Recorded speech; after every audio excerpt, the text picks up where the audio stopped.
Bueno, ¿estamos grabando? Sí. Bueno, esperemos a ver si que sea el último video del año, si Dios quiere. Sé que estamos todos cansados, pero bueno, el último tema no se los quiero dejar sin explicar. Algunos ya lo hicieron y parece que les fue bastante bueno el resumen, así que igual vamos a hacer los ejercicios en el pizarrón y les voy a hacer un repaso, ¿sí? Bueno, el concepto de electronegatividad es lo primero que quería repasar, ¿sí? Recuerden que es la tendencia de un átomo, están mis perros acá, la tendencia de un átomo de atraer electrones hacia su núcleo. Recordemos que Linus Pauling hizo una escala y simplemente le puso valores a esta propiedad periódica, ¿sí? Que la vimos como vimos tabla periódica. Le puso un valor entre 0 y 4. Por lo tanto, cada elemento de la tabla tiene asignado un valor de acuerdo a si es mayor o menor la tendencia de atraer electrones hacia sí. ¿Se acuerdan ustedes que en la tabla periódica hacia el extremo derecho superior aumenta la electronegatividad? Están los elementos, los no metales en el extremo superior derecho, que son los más electronegativos. Y de este extremo de la tabla están los menos electronegativos. Bien, ¿se acuerdan que vimos que los átomos tienden a unirse para lograr una mayor estabilidad, formando enlaces químicos, que esos enlaces son una reserva de energía química, ¿sí? Se unen para equilibrar energías y de esa manera lograr una mayor estabilidad. Aquí existen distintos tipos de enlaces de acuerdo a que se unan metales y no metales, dos metales o dos no metales, ¿sí? Y que podemos presuponer qué tipo de enlace se forma si restamos los valores que tienen las electronegatividades de los elementos que forman el enlace. Que si esa diferencia nos da un valor superior a 1.7 o 2, dependiendo del libro, vamos a tener un enlace de tipo iónico, que se llama iónico porque en ese enlace se forman iones. Un enlace puede ser un enlace covalente, que puede ser polar o no polar, o el enlace puede ser metálico, ¿sí? Bien. También vimos que no es que los electrones se van de un lado para el otro, sino que las nubes electrónicas se acercan más hacia uno de los núcleos porque son más atraídas, ¿sí? Y que en el caso de los enlaces iónicos casi totalmente se van cerca del otro núcleo, por lo tanto hay uno de los átomos que queda con una carga positiva porque se le fueron las cargas negativas, y el otro lado, al tener más cerca las cargas negativas, queda con una carga negativa. Entonces puede haber polaridad en las moléculas, es decir, que una parte de la molécula sea más negativa que la otra, es decir, una parte positiva y una parte negativa, como si fuera un imán, ¿sí? Bien, acá en el resumen están los enlaces, los valores, un repasito de un poquito de todo. ¿Se acuerdan que vimos que el concepto de valencia, que en realidad en principio era atomicidad para Dalton? ¿Por qué? Porque los átomos se enlazan no de cualquier forma, ¿sí? Tienen una determinada manera de enlazarse, que tiene que ver con la configuración electrónica de ambos. Ese concepto de atomicidad lo desarrolló Dalton, la primera idea, y luego fue avanzando y evolucionando hasta que Abegg finalmente lo relaciona con la configuración electrónica y habla de una valencia. Valencia como los electrones que un átomo pone en juego cuando se enlaza, ¿sí? Es decir, que va a tener valencia cuando esté enlazado, relacionado con otro átomo, ¿sí? Si no, está en estado elemental. Y que esa valencia va a ser el número de electrones que ponga en juego, que analizándolo y comparándolo con la regla del octeto, que es la tendencia que tienen los átomos a completar su último nivel de energía para lograr una mayor estabilidad, lo que Lewis se termina dando cuenta también es que esa valencia era los electrones que ponía en juego en el enlace y que terminaba siendo la cantidad de electrones que un átomo necesita acercar o necesita ceder o tiende a ceder para completar la regla del octeto, ¿sí? Es decir, la valencia termina siendo la cantidad de electrones que un átomo va a tener que ceder o va a tener que acercar hacia su núcleo para completar su último nivel de energía con 8 electrones. Recuerden que si hablamos del hidrógeno, vamos a hablar de que completa un dueto, va a completar 2 electrones, porque el hidrógeno tiene un solo nivel de energía, es el 1s, y solamente tiene un electrón, ¿sí? Así que él va a tratar de completar 2, no 8, porque tiene un solo nivel y en el primer nivel solo tiene una capacidad máxima de 2 electrones, ¿sí? Recordamos que los niveles de energía pueden tener una máxima de electrones, ¿sí? Porque tienen que ver con el nivel de energía que tienen, ¿sí? Bien. A ver. Bueno, vimos la polaridad, acá habla de polaridad, ¿sí? Que al haber diferencia de electronegatividades, al un átomo ser muy electronegativo va a atraer hacia sí los electrones y ese sector de la molécula se va a convertir en el polo negativo, mientras que en el otro lado, como los electrones están más cerca del átomo más electronegativo, queda cargas positivas de más. ¿Qué cargas positivas? Las que tienen en el núcleo, ¿sí? Recuerden que todo átomo tiene en el núcleo cargas positivas y girando en su alrededor cargas negativas, ¿sí? Al las cargas negativas irse hacia el núcleo vecino, ahí esos protones que están en ese núcleo prevalecen y generan un polo positivo, ¿sí? ¿Se entiende ese concepto de polaridad de los enlaces? Acá en el apunte está bastante claro explicado. En el caso del cloro y el hidrógeno queda, el único electrón que tiene se lo lleva muy cerca al núcleo del cloro, si se ve acá. Voy a acercar un poco, para no dibujar todo en el pizarrón. El núcleo de cloro es muy electronegativo y el hidrógeno es muy poco electronegativo. Entonces, el electrón del hidrógeno va a estar muy cerca del átomo, del núcleo del cloro. Al hidrógeno le va a quedar un protón en el núcleo que no tiene su contraparte negativa, entonces de este lado va a quedar un sector muy positivo y de este lado, al tener más electrones, cerca de este núcleo va a quedar una zona electronegativa. Entonces queda un dipolo, es decir, como si fuera un imán, ¿sí? Bien, esto está bastante bien explicado acá en el apunte, con los dibujitos. Bien, y cuando hablamos de enlace iónico y enlace covalente no podemos decir que hay un límite. Nosotros le pusimos un valor para poder determinar, bueno, este es iónico y este es covalente, ¿sí?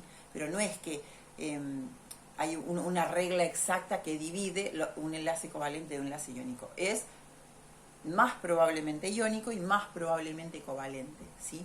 Porque hablamos de que en el medio, los electrones, nosotros estudiamos que no se puede determinar dónde están, por lo tanto solo podemos hablar de orbitales o nubes electrónicas, que son espacios donde es probable que estén los electrones, y que los electrones siempre están de a pares, ¿sí?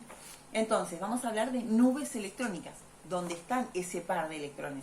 Y vamos a hablar de que la nube electrónica va a estar más cerca de un núcleo que de otro.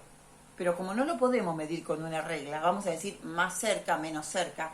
Si las electronegatividades, cuando tenemos un enlace covalente no polar, que generalmente es cuando se unen dos átomos iguales, por ejemplo la molécula de oxígeno. Como los átomos son iguales, las electronegatividades son iguales, por lo tanto no hay diferencia. La nube electrónica va a quedar en medio, ¿sí? Y esos electrones se van a compartir, ¿sí? A veces la nube se mueve un poco para uno de los núcleos, pero no mucho. Entonces es un enlace covalente polar, porque a pesar de todo, los electrones están más cerca de un átomo que de otro. Entonces hay una pequeña polaridad.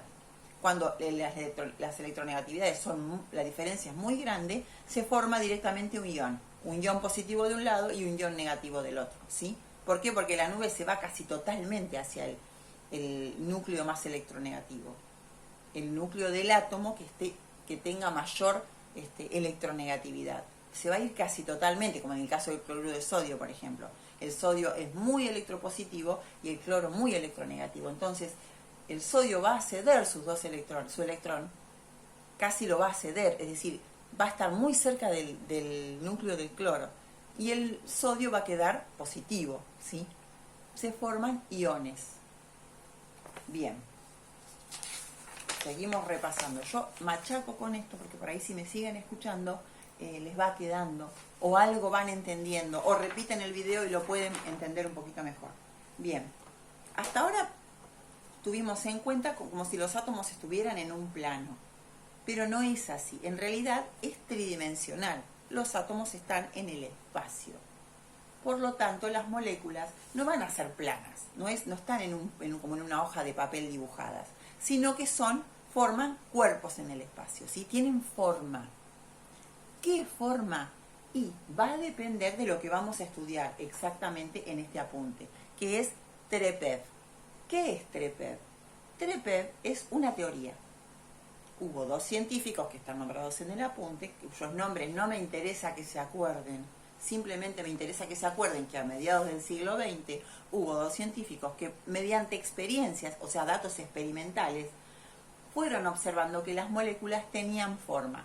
Hay una enorme cantidad de compuestos, ¿sí? O sea, las moléculas, hay una enorme cantidad de moléculas diferentes, pero adoptan 3 o 4 geometrías en general, ¿sí? 3 o 4 formas. No es que cada una tiene su forma, hay 3 o 4 formas que pueden adaptar. ¿De qué va a depender? TREPEV quiere decir teoría de repulsión de pares electrónicos de valencia, ¿sí? Esos pares electrónicos son negativos, los pares de electrones. Por lo tanto, se repelen entre sí. Cargas iguales se repelen, cargas opuestas se atraen. Por lo tanto, al ser negativos los pares, se repelen y van a tratar de estar lo más alejados posible. Es decir, van a tratar de estar a la mayor distancia para que la repulsión sea menor. Es decir, si yo junto dos cosas que se repelen, la fuerza de repulsión va a ser muy, muy grande y se van a... Si están más alejados, la fuerza de repulsión se hace más chica. Y por lo tanto, al haber una menor energía, una menor fuerza de repulsión, hay una mayor estabilidad. Ya vimos que los átomos, cualquiera sea su forma de enlazarse, están buscando una mayor estabilidad. Así que van a tratar de estar lo más alejado posible de acuerdo al espacio que tienen, porque no nos olvidemos que los pares electrónicos están alrededor del núcleo central, ¿sí? Cuando hablamos de moléculas, polaridad de las moléculas, y hablamos de que una molécula tiene dos átomos, si el enlace es polar, quiere decir que es un enlace, por ejemplo, covalente polar, la molécula completa va a ser polar. Ahora, si esa molécula me está formada por más de dos átomos, tengo que ver, para ver la polaridad de la molécula final, total, no me alcanza con saber si los enlaces son polares, ¿sí? Tengo que ver la forma de la molécula. ¿Por qué? Porque recordemos cuando hicimos las estructuras de Lewis que hay pares electrónicos que quedan libres, que no están enlazando con otro átomo, ¿sí? Y esos pares electrónicos, es uno de los postulados de TREPEV, me generan una repulsión mayor sobre el resto de los pares electrónicos. Entonces eso va a hacer que la molécula adopte determinada forma. Entonces, vamos a ver TREPEV. Voy a ir leyendo, ¿eh? Los electrones de valencia de los átomos que componen la molécula o ion se distribuyen de a pares alrededor de un átomo central. Ese es el primer postulado.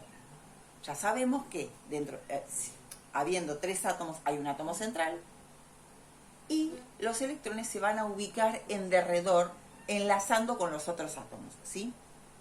Bien, los pares de electrones tienen cargas negativas y por lo tanto se repelen entre sí, ocupan en el espacio posiciones en las cuales la repulsión sea mínima, es decir, lo más alejado posible. Es lo que le decía, cuanto más lejos estén los pares de electrones, va a ser menor la repulsión y por lo tanto mayor estabilidad. Es decir, mayor distancia, menor repulsión, mayor estabilidad de la molécula, ¿sí? Es decir, que se van a ubicar lo más alejado que puedan.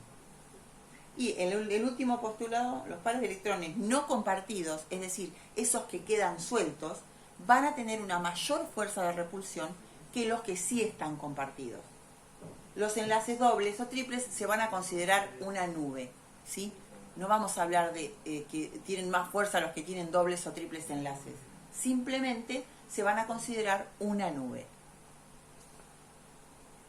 Bien, ¿qué más? Bueno, diferenciar geometría electrónica de geometría molecular. Vamos a hacer un ejemplo.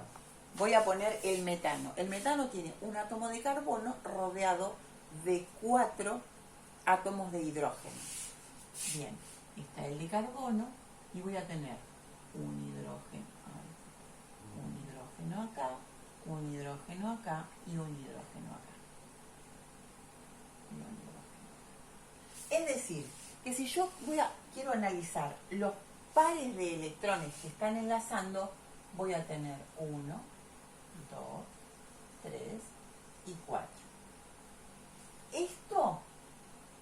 es la geometría electrónica, que me va a graficar o representar cómo se ubican los pares de electrones alrededor del átomo central. Cuando hable de geometría molecular, voy a hablar de cómo se ubican los átomos que se relacionan con el átomo central. ¿En qué difieren? En que va a haber casos en que voy a tener 3 átomos y acá va a haber un par de electrones libres. Por ejemplo, creo que hice acá, esperen que quiero ver el ejemplo que les pone acá. Creo que es el NH3, a ver, sí, acá. El nitrógeno con NH3, NH3. Vamos a hacer el nitrógeno tiene 5 electrones de valencia y tiene 3 hidrógenos, 1, 2 y 3. Vamos a poner los pares enlazantes, un par que compartido. Estoy haciendo la estructura de Lewis, ¿eh? Recuerdan que poníamos el átomo central, que siempre era el menos electronegativo, que a pesar de que el hidrógeno es menos electronegativo, siempre va por el lado de afuera, nunca es átomo central el hidrógeno. Ubico un par enlazante mínimo entre cada átomo. Y después me voy a fijar que los electrones de valencia estén todos. El hidrógeno tiene 1, el hidrógeno tiene 1, el hidrógeno tiene 1. El nitrógeno tiene 5. 1, 2, 3. Me faltan 2. 5. Y ahora veíamos, finalmente, para completar la estructura de Lewis, que se completara la regla del octeto. ¿Se acuerdan que el hidrógeno formaba dueto, no octeto? Porque tiene solo un nivel de energía. Este tiene 2, este tiene 2, este tiene 2. Los hidrógenos cumplen la regla del dueto octeto. Veamos el nitrógeno. 2, 4, 6, 8. Cumple la regla del octeto. Esta estructura de Lewis es correcta. Ahora, si yo hago la estructura electrónica, le voy a poner, para hacer un dibujito, como si fueran palitos, tengo un par acá. Vamos a hacerlos así. Para que ustedes vayan visualizando. Un par acá y un par acá. Tiene 4 pares electrónicos alrededor el nitrógeno, ¿sí? Es decir, que la geometría de la molécula quedaría así, supuestamente en el caso de la geometría electrónica. Pero acá tiene un hidrógeno, acá tiene un hidrógeno, acá tiene un hidrógeno y acá no tiene átomos, tiene simplemente un par de electrones libres. Entonces, fíjense que cuando yo haga la geometría molecular, voy a tener 3 átomos relacionados con el átomo central. No va a ser la misma que cuando hablaba de la geometría electrónica, ¿sí? Bien. A ver. Bueno, entonces para determinar la geometría molecular voy a tener que tener en cuenta los pares no enlazantes, ¿sí? ¿Por qué? Porque tienen una repulsión más fuerte sobre el resto de los pares. Primero vamos a ver si mi átomo central tiene 2 pares electrónicos alrededor. Vamos a hacer un ejemplo con una molécula, a ver acá, creo que es el dióxido de carbono, ¿no? Sí. ¿Recuerdan el dióxido de carbono, el gas que exhalamos en la respiración? Tenía esta... Yo aprovecho para recalcarles los mismos ejemplos siempre para que, primero, los visualicen y aparte entiendan que esto está a nuestro alrededor. Dióxido de carbono. Voy a poner el carbono, que es el menos electronegativo, en el medio. Voy a poner un oxígeno acá y un oxígeno acá. El carbono tiene 4 electrones de valencia y el oxígeno 6. Recuerden que para saber eso hacemos la configuración electrónica. El oxígeno, que tiene Z igual a 8, tengo 1S2, 2S2, 2P4. Ahí está. 2, 4, 8. ¿Cuántos electrones de valencia? 6 en el último nivel. ¿Recuerdan? Por esto les hacía hacer estos pasos yo, para que visualicen cuántos electrones de valencia tiene. Entonces, el oxígeno tiene 6 electrones de valencia. El carbono tiene 4. Bien, entonces, enlazo un par, porque sí o sí están enlazados, así que le hago un par. Y ahora le pongo a los demás los electrones de valencia que le faltan. Acá 1, 5, 6. le completo los 6 que tiene el oxígeno. Y el carbono tiene 4, así que le vamos a poner ahí. Y ahora vemos si con esos enlaces alcanza, me fijo si cumplen la regla del octeto. 2, 4, 6, 7. No. ¿Cómo lo arreglo? Le pongo otro par compartido. Este que está acá lo comparte. Y este que está acá lo comparte. Entonces, me quedó con 2, 4, 6, 8 electrones. Bien. A este le pasa lo mismo que al otro. Así que voy a ponerle otro par compartido. Bien. 2, 4, 6, 8. Y el carbono me quedó con 2, 4, 6, 8. Todos los átomos de esta molécula cumplen la regla del octeto. Esa es la estructura de Lewis. Ahora, fíjense, ¿cuántas nubes electrónicas hay alrededor del átomo central? Nubes electrónicas. Acuérdense que si el par es doble se considera una nube electrónica. Acá tengo una y acá tengo otra. Este átomo central tiene 2 nubes electrónicas. Fíjense la forma que va a adquirir esta molécula. Acá en el medio estaría el átomo central y estas dos serían las nubes electrónicas. No tiene otra forma que de ubicarse que una estructura lineal. Es la mayor separación que pueden adquirir, 180 grados. Es lo más separados que pueden estar, por lo tanto, esta forma va a lograr mayor estabilidad. ¿Sí? ¿Qué pasa si mi átomo central tiene 3 nubes electrónicas alrededor? Vamos a hacer otro ejemplo. Ya sé que los aburro con los ejemplos por ahí que son siempre los mismos, pero no me importa. A ver, 3 pares. A ver qué ejemplo le da acá. Déjenme ver, el cloruro de boro. Bien. Este ejemplo no me gusta nada, pero bueno. No tenemos otro que sea más gráfico. A ver. Sí. Bueno. Vamos a ver este. Boro, cloro 3. Vamos a poner el boro. Pero acá queda. No, este ejemplo no.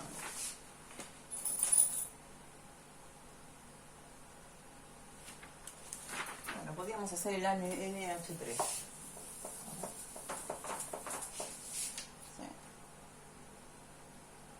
Sí, vamos a hacer el NH3 que había hecho. Bien, dijimos que en el nitrógeno yo tenía... No, pero el nitrógeno tiene 4. Bueno, igual vamos a hacer el nitrógeno. Vamos a ver si tiene 4. Dijimos, ¿se acuerdan que tenía? Tiene 2 electrones libres acá y tiene hidrógeno.